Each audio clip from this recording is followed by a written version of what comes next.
ضغط الدم اللي هو اسمه البلاد بريشر. بلاد يعني دم، وبريشر يعني ايه؟ يعني ضغط. طيب انا عشان اعرف النورمال والاب نورمال بتاع البلاد بريشر انا عايز اعرف ضغط الدم ده بيجي منين. يعني دلوقتي احنا قلنا ان احنا بنشوف ناس عندهم هايبرتنشن اللي هو اختصاره HTN. هايبرتنشن يعني ارتفاع في ضغط الدم. طيب وعندنا ناس بيحصل لها هايبوتنشن. يعني ايه هايبوتنشن؟ يعني ضغط الدم قليل. طيب دلوقتي قبل ما اوصل للمرحله دي واعرف بتحصل ازاي او دي بتحصل ازاي، انا عايز اعرف الطبيعي بيحصل ازاي. البلاد بريشر ده اللي مسؤول عنه زي ما احنا قلنا ان البلس المسؤول عنه عدد ضربات القلب. القلب هو اللي بيضغط، سواء القوه بتاعته، سواء هو منتظم ولا مش منتظم، وهكذا. درجه الحراره اللي بيظبطها واحنا قلنا الهايبوثالاموس، ولانه بيشتغل بيروح الريسبتور اللي على جسمنا تروح تبعت الهايبوثالاموس تقول درجه الحراره قليله او عاليه. لو قليله يروح مضيق الاوعيه الدمويه ويروح مشتغل على المصل عشان يزود نسبه الايه؟ ومشتغل على الميتابوليزم يخلي المصل تتحرك ويحصل لك رعشه ويزود نسبه الحرق عشان ارفع درجه الحراره. العكس بقى لو درجه الحراره عاليه، وهكذا. طب ضغط الدم ده مين اللي بيعمله وايه اللي هيظبطه؟ اول حاجه احنا قلنا ضغط الدم. نمسك بقى الدم ده جاي منين؟ من القلب، صح؟ من الهارت. طيب الهارت هو اللي بينبض كده، يبقى اذا قوه نبضه القلب هتاثر على الضغط ولا لا؟ يبقى القوه بتاع نبض القلب دي هتاثر على الضغط. طبعا كانك بتعمل بوش ده مش ضغط؟ كانك بتدفع حاجه كده، ده مش ضغط، ده ضغط. طيب طب الكاردياك اوتبوت، كميه الدم اللي طالعه من القلب هتاثر على الضغط ولا لا؟ طبعا. حضرتك لما بتكوني مش فطرانه بتحسي بايه؟ بهبوط. طيب لما بتكوني مش شاربه سوائل كتيره كميه الدم بتبقى ايه؟ قليله. هو الجسم ما بيقفش، الجسم بيحاول يعوض وبيعمل حاجات تانية هنشوفها، زي اللي يخليكي ما تعمليش حمام ميه. تحسي ان انت ما بتاخديش كتير، ما بتاخديش سوائل كتير، فكذلك الامر هيروح حابس الحاجات اللي بتخرج، مش هيخليكي تعملي حمام ميه كتير. زي في الصيف، مش احنا في الصيف بنعرق كتير ومش بنعمل كميه حمام ميه كتير، لان الجسم مش سايبه. سبحان الله كل حاجه عندنا ماشيه بايه؟ بحساب وبمقدار. طيب يبقى انا القلب دلوقتي كميه البلد اللي طالعه هتفرق معايا، قوه النبضه اللي طالعه هتفرق معايا، عدد ضربات القلب الهارت ريت لما بيزيد الضغط بيعلى. ازاي؟ حضرتك دلوقتي وانت طالعه سلم مش بتحسي انك انت عدد ضربات القلب زياده؟ كده يبقى انت عماله تعملي ايه؟ بوش على طول، عماله تدفعي الدم على الاوعيه الدمويه، يبقى اذا هترفعي الايه؟ هترفعي الضغط. طب لو الهارت ريت عدد ضربات القلب قلت، يبقى لو هو برادي يبقى تتوقعي الضغط هيبقى عامل ايه؟ هيبقى واطي. طيب يبقى كده القلب ذات نفسه ليه دور في ان هو يظبط لي الضغط، ليه دور في ان هو يكون مسؤول لو حصل لي هايبرتنشن ارتفاع او هايبوتنشن انخفاض في ضغط الدم. بس كده لا، هو القلب ده بيودي الدم على مين؟ على مين بالظبط؟ على الاورط.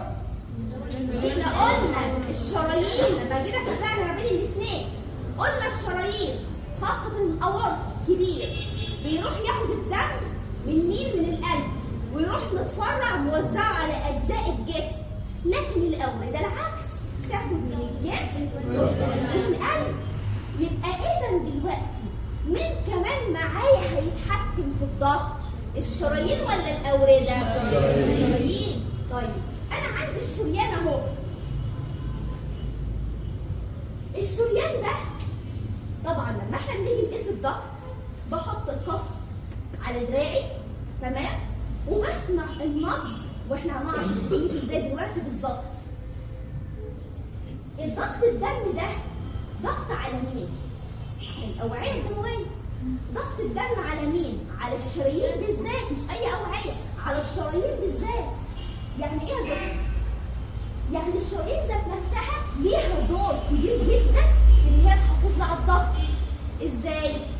طبعا هي ليها شغل كبير قوي قوي قوي، بس ده تبع الفارما، تبع الجماعه بتوع الصيدله والطب. ليه؟ عشان يعرفوا يصنعوا الادويه. امال بناء على ايه؟ هدي دواء يزود الضغط، هدي دواء يقلل الضغط. فدي لا، ده جزء كبير قوي، محتاج شرح موضوع تاني.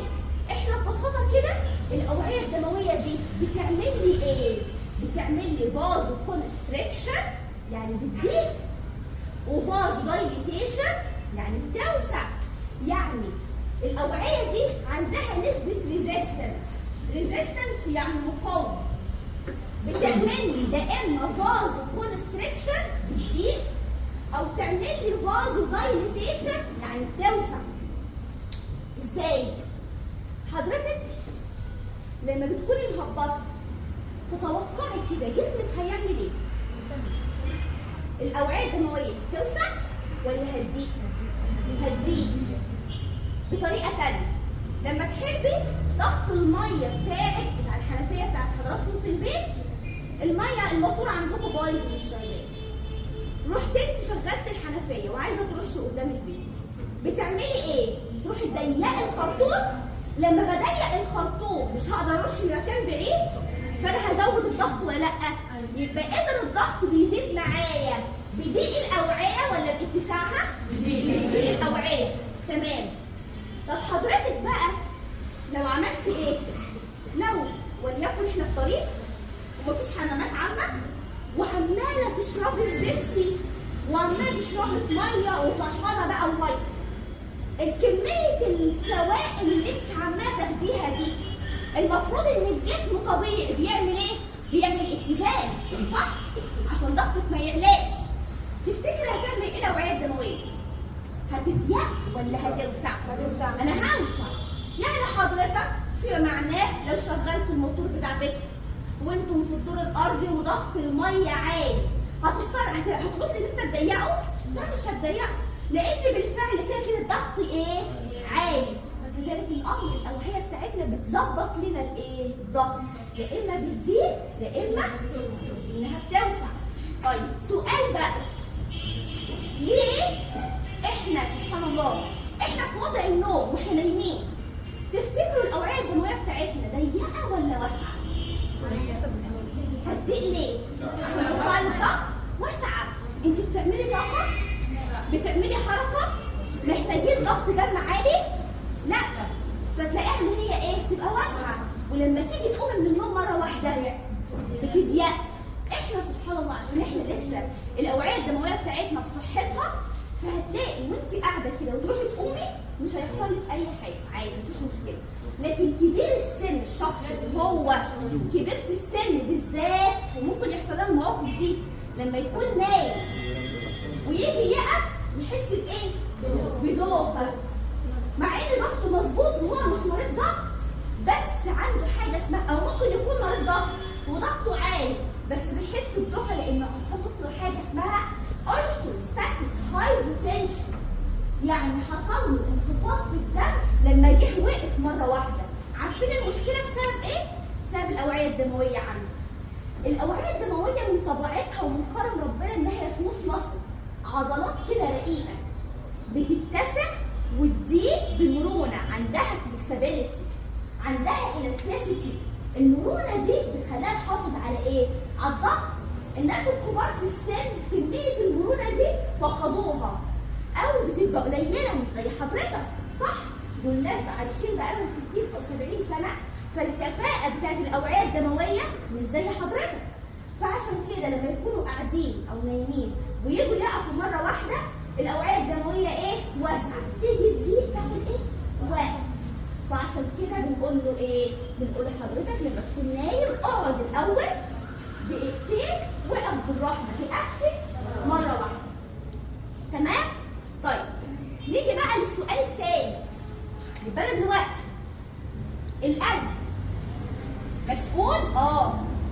مسؤول بعدد ضرباته، مسؤول بقوه النبضه، مسؤول بالكاردياك اوتبوت بكميه السوائل اللي طالعه منه. ايوه. الاوعيه الدمويه الشرايين مسؤوله بايه؟ مسؤوله بالمرونه بتاعتها، الالاستيستي بتاعتها، مسؤوله بالمقاومه بتاعتها. هتظبط له الضغط ولا لا؟ واحنا عرفنا هو ازاي واحنا ممكن واحنا مثلا وليكن بنتخانق ضغطنا بيرتفع ولا بيعلى واحنا بنتخانق؟ بيعلى. زميلكم اللي قال يا دكتور حضرتك دلوقتي واحنا الشخص اللي لما بقول لكم ايه اللي ممكن يعلي الضغط قلتوا اول حاجه الزعل، قلتوا الاستريس، صح؟ الحاجات دي بتعلي الضغط، صح فعلا. ايه اللي حصل؟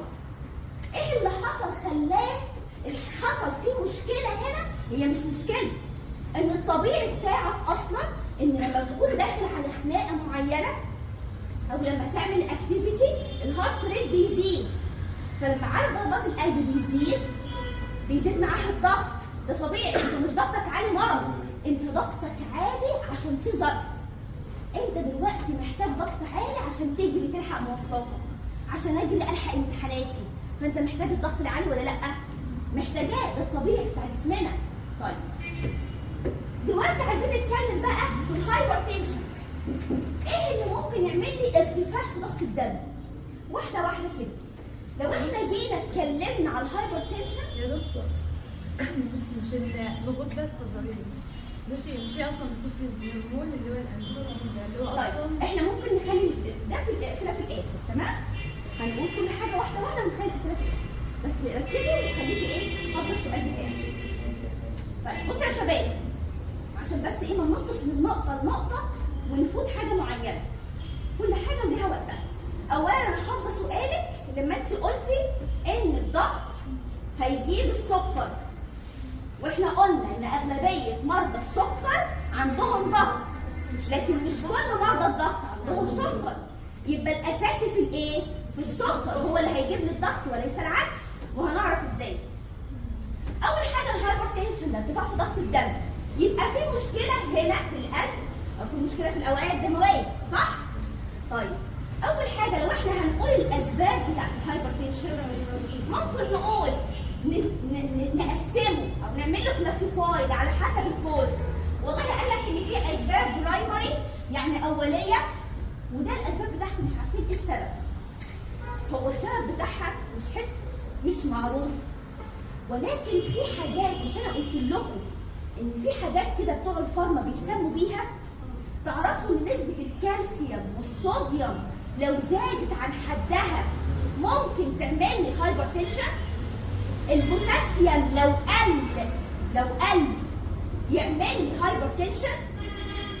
اللي هو في حاجات تانية جوه بتشتغل هي اللي مسؤولة عن الايه؟ عن الفازو كونستريكشن والفازو دايليتيشن.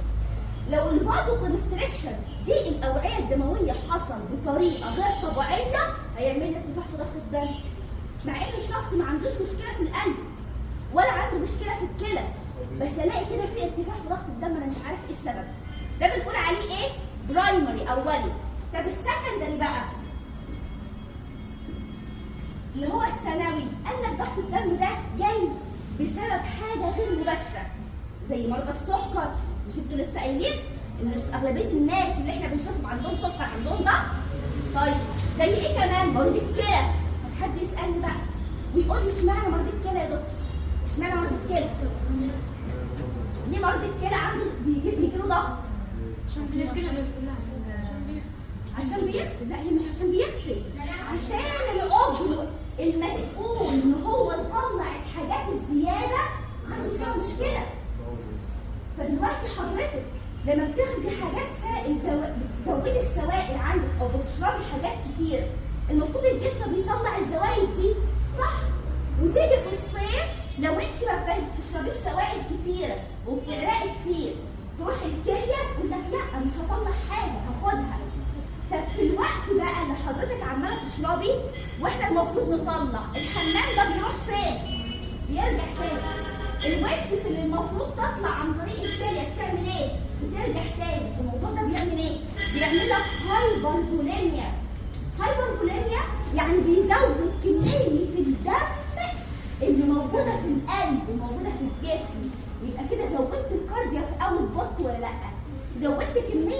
الدم والسوائل في جسمك اللي هتطلع من القلب ولا لا؟ فعملت لك ارتفاع في الضغط ولا لا؟ يبقى دي المشاكل تبعها ايه؟ تبعها ثانويه. طيب نيجي بقى على حسب التايبس، على حسب الجريد بتاعتها. قال لك ان في ضغط اولي مايلد. يعني ايه مايلد؟ قال لك ان النورمال رينج اصلا بتاعت البلد بريشر من كام لكام؟ النورمال رينج من كام لكام؟ 120 طيب لما احنا قلنا الهايبوثالاموس في درجه الحراره الايديال 37، بس احنا لما قسنا درجه الحراره ناس كتيره جدا لقوهم من 36 ونص ل 37 ونص، وقلنا هنزود الرينج عشان الناس ما تقلقش من 36 واحد من 10 ل 37 و7 من 10.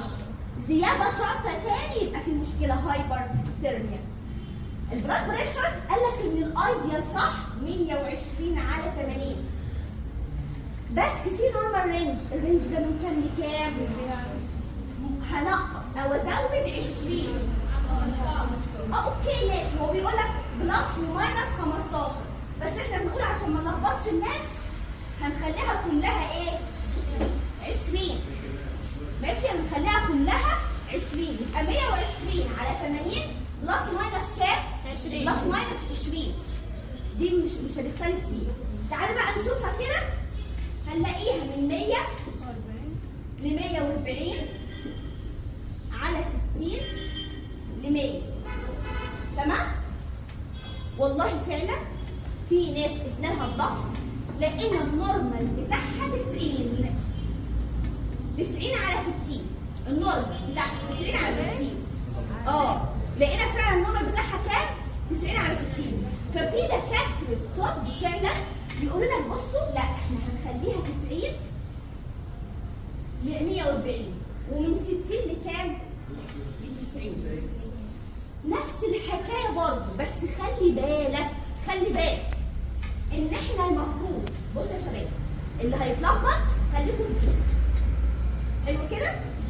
اللي عايز المعلومه زياده خليكم في دي. ازاي؟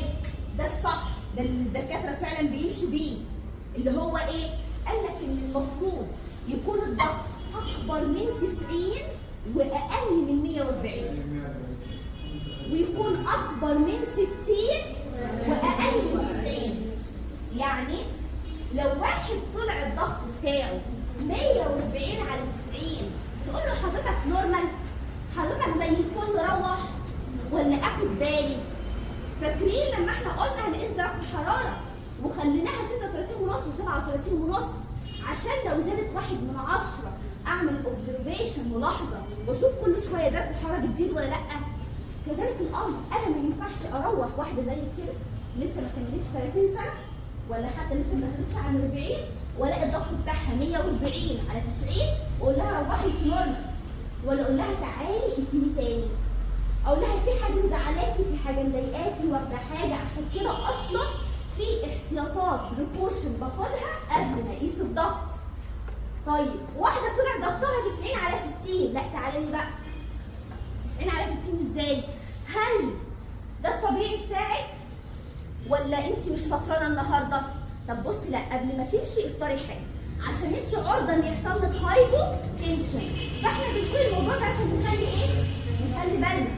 ما ينفعش واحد 140 على 90 ولا 140 على 100 واقول له طبيعي زي الفل، ما ينفعش. امال هاخد بالي امتى؟ لما يعلى. تمام؟ طيب قال لك ان الهايبرتنشن ده ممكن اقسمه مايلد يعني ضعيف او مودريت او سيفير، وانا بخاف جدا جدا من الحالات السيفير دي اللي هي لما تكون كام؟ اكتر من 180 السيستوليك والدايستوليك. نسيت اقول لكم معلش، هو اشمعنى في البلاد بريشر في رقمين؟ عشان ضغط الانقباض والانبساط. برافو عليكي. يعني احنا لما جينا في البلس قلنا على ضربات القلب من 60 ل 100. لما جينا في التمبريتشر قلنا من 36 ونص ل 37 ونص. اشمعنى في الضغط في رقمين؟ اشمعنى؟ الانقباض والانبساط. معلش عشان الناس برضه اللي مش عارفه، انا دلوقتي القلب ده مش بيضخ الدم كده، عمل ايه؟ كونتراكشن، انقبض. ده اسمه السيستوليك، عمل ضغط جامد. اللي هو ده الكبير اللي هو اسمه السيستوليك، تمام؟ طيب اللي هو الانقباضي، وراح الدم بعد ما انقبض راح عمل كده اللي هو انبسط عشان يستقبل الايه؟ يستقبل الدم، فقلنا عليه ده اسمه دايستوليك الانبساطي. فانا عندي المسؤول عن الضغط حاجتين، يا اما السيستوليك يا اما الدايستوليك، عشان كده عندي رقمين. ولكن الاخطاء الشائعه اللي احنا بنشوفها الاقي المثال تقول يا دكتور انا مش بسمع بالسماعه كويس، انا بحس بايد. طب هو ده ينفع؟ قالت لك ليه يا دكتور ده احنا بنجيبها بالظبط؟ اقول لها حضرتك بتجيبي بالظبط السيستوليك. طب والدايستوليك مش بتجيبيه ليه؟ قالت احنا بنجيبه تقريبي، ما ينفعش. تعرفي ان من انواع الهايبرتنشن في سيستوليك هايبرتنشن وفي دايستوليك هايبرتنشن. ازاي؟ يعني مثلا ممكن اقيس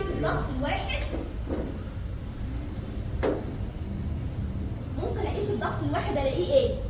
الاقيه وليكن 150 على 80. ال 80 دي نورمال ولا لا؟ ده من 150 نورمال؟ لا. ده اسمه سيستوليك هايبرتنشن. قسمت ارتفاع الضغط على حسب هل هو سيستوليك ولا دايستوليك. ده فيه مشكله طبعا لما السيستوليك بيزيد، ده معناه ان الشخص ده عرضه لنزيف على المخ، سيريبرال هيموريج. تمام؟ طيب ولو الدايستوليك في مره برضه اسم المريض نلاقي الضغط بتاعه من 130 على 110. ده ينفع؟ ده اسمه ايه ده بقى؟ ده نورمال صح؟ اقل من 140، لكن ده ابنورمال، ده عالي، اسمه دايستوليك هايبرتنشن. وده مضر بقى طبعا. بيقول لك ان الدايستوليك هو اي نعم ده صحيح ده اقوى صوره، لكن ده برضه خطر جدا. ده بيقول لك ان كده في مشكله في البرفيوجن، ممكن يكون الشخص ده يعني في معناه في دم مش واصل كويس لبعض اجزاء الجسم، يبقى ممكن يحصل فيه ايه؟ مشكله. فلا، بخلي بالي من الاثنين. فلو سمحتوا النهارده بقى عايزين نقيس الضغط ونسمع بالسماعه او براحتك، عايز تسمعي ده تحسي ده هتجيب السيستوليك بس برضه هتستخدمي السماعه عشان اجيب مين؟ الدايستوليك. طيب معلش عشان ما نطولش كتير جدا عشان الهايبرتنشن ده موضوع كبير قوي، بس اخر حاجه عايزه اقولها بس جنب زميلتكم، ليه السكر هو اللي هيجيب لي ضغط؟ ليه السكر هو اللي يجيب لي ضغط؟ وليه الشخص الكبير في السن؟ لا انا قلت ده ليه السكر جاي، لكن ليه السكر هيجيب لي ضغط؟ طب سؤال تاني، ليه مرضى السكر عرضه الامبيوتيشن اللي هو بقطع الاطراف بتاعتهم؟ يحصل لهم جنجرينا صح؟ مش بنلاقيهم كده؟ يحصل لهم يعني اللي هي الجنجرينا اللي هي الغرغرينه، وقطع طرف حصل له فيه جنجرينا، ده مش وصل له كويس. السكر عمل ايه؟ ده سكر. كل مشكلته ان هو مسكر. كل مشكلته ان في زياده في السكر في الدم. عمل ايه عشان يعمل كده؟ عارفين مشكله السكر في ايه؟ ان السكر الزياده ده اترسب على الاوعيه الدمويه. فاكرين لما قلنا الاوعيه الدمويه عندها سيمي بيرميبل او شبه نفاذيه؟ شبه نفاذيه يعني ايه؟ يعني مش كل حاجه بتطلع منها. الحاجات الصغيره بس في الحجم هي اللي بتطلع منها. الجلوكوز ده حجمه كبير مش صغير، فمش هيعرف يطلع بره الاوعيه الدمويه، فتلاقيه متخزن جوه الاوعيه الايه؟ الدمويه. طب واحد عمال ياكل في سكريات ومش مظبط وحدات الانسولين بتاعته، ايه اللي بيحصل؟ تلاقي نسبه الجلوكوز عماله بتكون لي ماده، والماده دي عماله تتراكم هنا. يبقى كده حصل فازو كونستريكشن ولا لا؟ حصل ضيق في الاوعيه الدمويه ولا لا؟ حصلت لي ضيق في الاوعيه بدون داعي. حصلت لي ضيق في الاوعيه في الاوقات الطبيعيه. حصل لي ضيق في الاوعيه وحضرتك نايم في وقت الراحه. يبقى ده هيعمل لك ارتفاع في الضغط ولا لا؟ امال بقى لما تزعل وانت عندك السكر، ده كده يعمل لك مشكله. ده كده خلى الهايبرتنشن بدل ما تبقى هايبرتنشن بالدرجه المايند الضعيفه، بقيت سيفير شديد على طول، لان انت عندك ضيق في الاوعيه الدمويه مسبق. تمام؟ ودي مشكله الايه؟ الديابيتس السكر، ان هو بيضيق لي الاوعيه الدمويه. انت كده عرفت، عشان برضو نعرف اكتر. مرضى السكر يا شباب ليه اول الاعراض بتاعتهم